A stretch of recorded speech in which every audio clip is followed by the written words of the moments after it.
Je crée des vêtements avec des tissus qui ont des histoires. Ça peut être c'est des histoires diverses et variées, c'est assez riche. Le point de départ, c'est ma grand-mère qui était couturière et mon grand-père qui travaillait dans une usine de soie de cravate. Et j'ai hérité de leurs tissus. Et je pense que c'est vraiment là le point de départ où j'ai eu envie de créer des vêtements avec ces matières. Et après, avec le temps, j'ai continué à collectionner en fait des tissus. C'est très varié, ça va de la nappe brodée à d'anciens rideaux.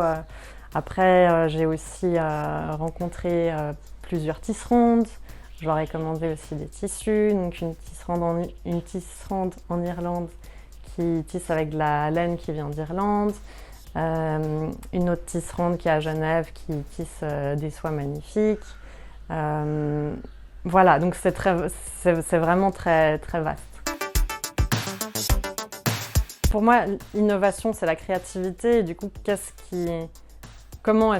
est ma méthode pour être créative? Enfin, qu'est-ce qui m'inspire en fait? C'est partir de la matière en fait. Et je pense que déjà en termes de production, je pense que c'est aussi innovant de partir de ce qui existe.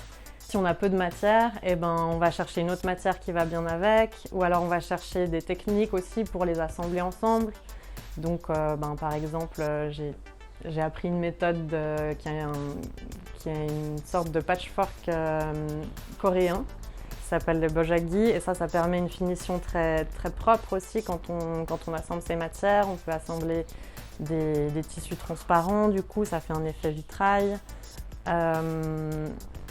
Voilà, et du coup ça permet aussi d'utiliser des vieux foulards ou ce genre de matériaux si c'est des petits morceaux, on ne peut pas en faire grand chose. Et voilà, donc ça c'est une technique que je pense que j'ai appris grâce à la contrainte aussi, au-delà du fait que c'est une très belle technique. Aussi la technique de mode modulaire où on découpe plein de pièces qu'on assemble ensuite. Et ça c'est sans couture, c'est vraiment de l'assemblage découpé à la laser. Et puis voilà aussi couture normale en fait, où voilà, si j'ai pas assez de matière, je vais faire un bout de manche dans une autre. Enfin voilà, ce genre de choses.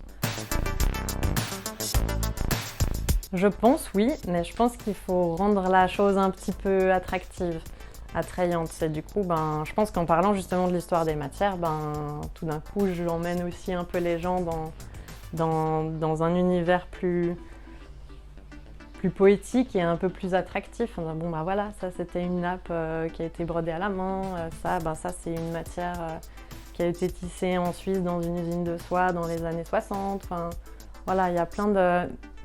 Partager toute cette richesse des matières, je pense que c'est attrayant en fait. Il résout deux choses.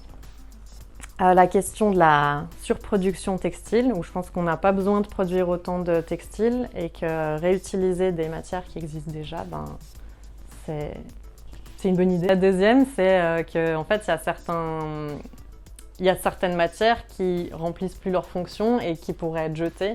Par exemple, un rideau avec une énorme tache au milieu, il serait destiné au jetage. Et ouais, à la poubelle quoi. Ça évite de jeter, on peut recouper aux endroits où il n'y a pas de taches, on trouve des solutions en fait quand on recrée à partir de ça.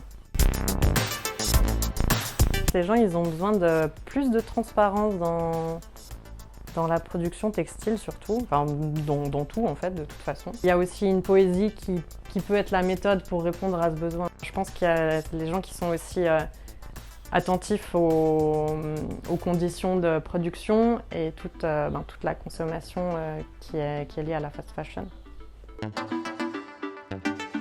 La poésie, je pense que c'est une valeur, c'est quelque chose qui est important pour moi. La créativité et tout ce qu'il y a autour du respect, donc l'écologie, la traçabilité, la transparence dans la production. Voilà. Ma manière d'innover et ma manière de fonctionner, ma méthode créative, c'est de partir de l'existant. Et du coup, de faire en fonction de ce qui existe. Et je pense que c'est aussi quelque chose qui est important aujourd'hui. Et de pouvoir s'adapter en fait à ce qu'il y a et de ne pas produire plus. Je vais essayer de développer la vente en ligne sur mon site internet que je suis en train de créer, où justement je vais essayer aussi de parler de toute la richesse des matières sur mon site internet, sinon je pense dans des boutiques de créateurs.